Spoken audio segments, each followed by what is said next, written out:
దేవా నీ కృప పొందుటకు నాలోన ఏమున్నది?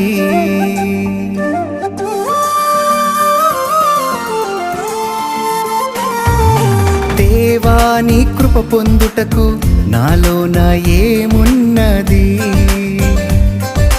దేవా నీ కృప పొందుటకు నాలోన ఏమున్నది?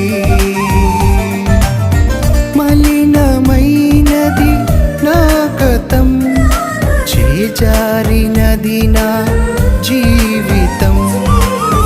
ఉదయించే నాలో నీ స్వరం, వికసించెనుగా నా హృదయం. యేసు నీ కృపయేగా, ఇది నీ కృపయేగా.